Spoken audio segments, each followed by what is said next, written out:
नाज़रीन आदाब। 1 जुलाई 2025 मुताबिक 5 मुहर्रम के अवधनामा वॉइस एडिशन में आपका खैर मकदम है। आप समाअत फरमाने जा रहे हैं अवधनामा में शाये अहम खबरों के खास हिस्से। तेलंगाना के संगारेड्डी जिला के पाशामीला राम सनती इलाके में पीर की सुबह एक खौफनाक हादसा पेश आया। यहाँ वाक़े सिगाची केमिकल फैक्ट्री में जोरदार धमाके के बाद शदीद आग लग गई। फैक्ट्री के रिएक्टर में धमाका हुआ और देखते ही देखते आग के शोलों ने पूरी फैक्ट्री को अपनी जद में ले लिया।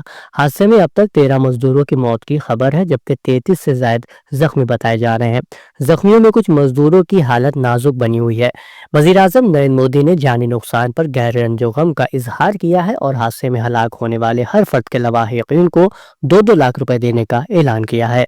कर्नाटक में क़यादत की तब्दीली के बारे में सियासी कयास आराइयाँ आज उस वक्त तेज हो गईं जब नायब वज़ीर आला DK शिव कुमार के वफादार समझे जाने वाले कांग्रेस MLA H.A. इकबाल हुसैन ने इंकशाफ किया कि कांग्रेस हाईकमान रियासती हालात से पूरी तरह वाकिफ है और मुनासिब वक्त पर मुनासिब फैसला किया जाएगा।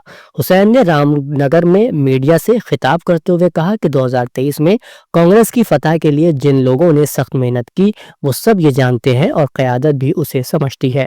उनके तबसरों को वसी पैमाने पर क़यादत की तब्दीली के तौर पर बयान किया जा रहा है, जिसके तहत आने वाले महीनों में शिव कुमार वज़ीर आला सिद्धारमैया की जगह ले सकते हैं। जवाहरलाल नेहरू यूनिवर्सिटी के गुमशुदा तालिब इल्म नजीब अहमद के मामले में दिल्ली की राउज एवेन्यू कोर्ट ने सेंट्रल ब्यूरो ऑफ इन्वेस्टिगेशन यानी CBI को केस बंद करने की इजाजत दे दी है। अदालत ने CBI की क्लोजर रिपोर्ट को कबूल कर लिया है। नजीब अहमद 15 अक्टूबर 2016 से लापता है। CBI ने ये रिपोर्ट 2018 में दाखिल की थी। इस रिपोर्ट में CBI ने कहा था कि नजीब की तलाश में कोई अहम सुराग नहीं मिला है। एडिशनल चीफ जुडिशियल मजिस्ट्रेट ज्योति महेश्वरी ने 30 जून को CBI की क्लोजर रिपोर्ट कबूल कर ली है। हालांकि अदालत ने यह भी वाज़ेह किया कि अगर मुस्तकबिल में इस मामले में कोई नया सबूत सामने पेश आया तो केस दोबारा खोला जा सकता है। नस्ली तशद्दुद की आग में जल रहे मणिपुर में खुरेज तशद्दुद रुकने के कोई आसार नजर नहीं आ रहे हैं। रियासत के चौरा चांदपुर जिला में पीर को नामालूम बंदूक बरदारों ने 4 लोगों को गोली मारकर मौत के घाट उतार दिया। महलूकीन में एक 60 साला बुजुर्ग खातून भी शामिल है। अब तक किसी भी तंजीम ने इस हमले की जिम्मेदारी नहीं ली है। जाए वकूअ से पुलिस ने 12 से ज्यादा खाली खोखे बरामद किए हैं। उत्तर प्रदेश के वजीर आला बराए शहरी तरक्की और तवानाई AK शर्मा ने इतवार के रोज अपने आबाई जिला मऊ पहुंचकर घोसी के मजौरा मोड़ पर वाक़े परिषदी जूनियर हाई स्कूल के अहाते में मुनक्किदा सलाहियत एजाज तकरीब और आला सानवी इंटरमीडिएट के होनहार तलबा को साइकिल तकसीम के प्रोग्राम में बतौर मेहमान खुसूसी शिरकत की।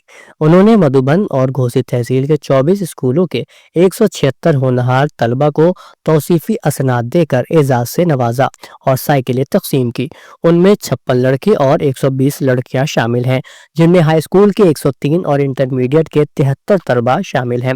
इस मौके पर वजीर मौसूफ ने कहा कि हमें मऊ की पुरानी शान को वापस लाना है और मुल्क को रियासत को तरक्की याफ्ता बनाना है। इन ज़हीन तलबा का इस मिशन में अहम किरदार होगा। वज़ीर-ए-आज़म नरेंद्र मोदी की क़यादत में आज भारत एक असरअंगेज मुल्क बन रहा है। ये तलबा इस तब्दीली के बड़े अलम बरदार होंगे।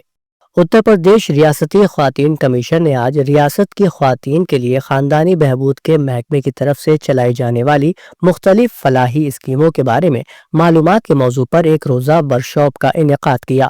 ये वर्कशॉप ख्वातीन को बाख्तियार बनाने और सेहत से मुतालिक बेदारी की जानिब एक अहम पहल थी। वर्कशॉप का बाकायदा इफ्तिताह चराग जलाकर किया गया, जिसमें कमीशन की चेयरपर्सन के साथ साथ मेंबरान और खानदानी बहबूद महकमा उत्तर प्रदेश से ज्वाइंट डायरेक्टर डॉक्टर शालू गुप्ता ने शिरकत की। वर्कशॉप के दौरान कमीशन के चेयरमैन और ओहदेदारों ने वाज़ेह तौर पर इस बात पर जोर दिया कि उन स्कीमों की मालूमात रियासत की हर खातून तक पहुंचना कमीशन की तरजीह है।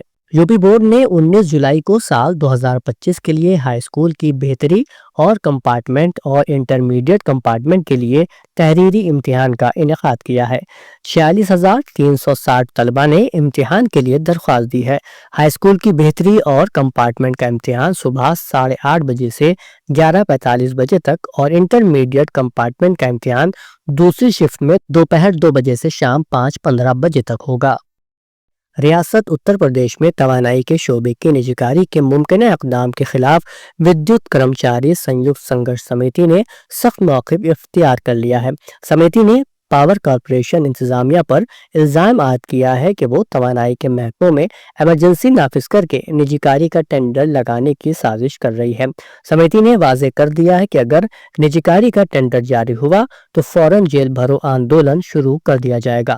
سنگھرش سمیتی نے نجی کاری کے لیے استعمال ہو رہے اسٹینڈرڈ بیڈنگ ڈاکیومنٹ یعنی SBD کو عوام کے سامنے لانے کا مطالبہ کیا ہے۔ ان کا کہنا ہے کہ پاور کارپوریشن انتظامیہ کو یہ وضاحت کرنی چاہیے کہ پوروانچل اور دکشانچل بجلی وترن نگم کی نجی کاری کس بیڈنگ دستاویز کی بنیاد پر کی جا رہی ہے۔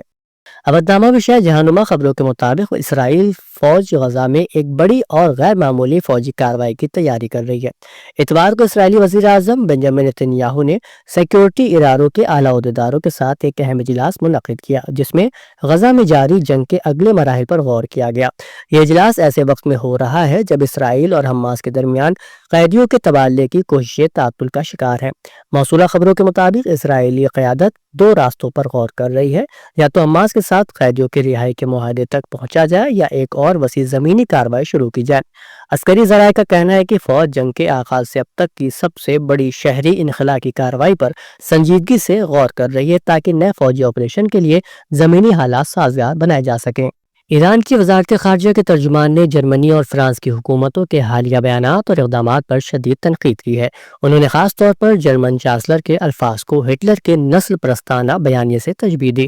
انہوں نے کہا کہ جرمنی جیسے ملک نے نہ صرف ایران کے خلاف اسرائیلی جارحیت کو نظر انداز کیا بلکہ اسے ایرانی دہشت گردی قرار دے کر ایران کے دفاع کو بھی جرم بنا دیا۔ یورپی ممالک خاص طور پر جرمنی دراصل یورپی یونین کی ساکھ کو داؤ پر لگا رہے ہیں۔ جرمنی کے مہذب عوام کو سوال کرنا چاہیے کہ کس منطق کے تحت ایک نسل کش اور جارح ریاست کی حمایت کی جا رہی ہے۔ اودھ نامہ میں شائع مضامین کو مکمل طور پر پڑھنے کے لیے اودھ نامہ.com پر وزٹ کریں۔